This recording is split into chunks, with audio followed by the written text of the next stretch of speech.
বলিভিয়ার শহর এল আলতোর বিভিন্ন স্থানে যুক্তরাষ্ট্রের প্রেসিডেন্ট ডোনাল্ড ট্রাম্প এবং বলিভিয়ার প্রেসিডেন্ট রদ্রিগো পাজকে লক্ষ্য করে ব্যঙ্গাত্মক গ্রাফিতি দেখা গেছে। দীর্ঘ 1 মাসেরও বেশি সময় ধরে চলমান সরকার বিরোধী বিক্ষোভের অন্যতম কেন্দ্র হিসেবে পরিচিত এল আলতোতে এসব দেয়ালচিত্র নতুন করে রাজনৈতিক আলোচনার জন্ম দিয়েছে।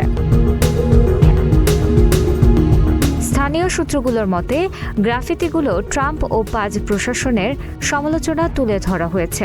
সাম্প্রতিক সময়ে পাজ প্রশাসনের সঙ্গে যুক্তরাষ্ট্রের পররাষ্ট্রমন্ত্রী মার্কো রুবিও এবং অন্যান্য জ্যেষ্ঠ কর্মকর্তাদের যোগাযোগের প্রেক্ষাপটে এসব শিল্পকর্ম প্রকাশ্যে এসেছে।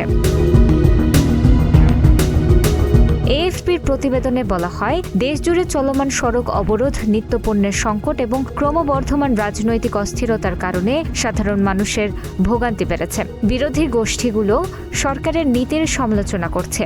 অন্যদিকে সরকার পরিস্থিতি নিয়ন্ত্রণে আনার চেষ্টা চালিয়ে যাচ্ছে।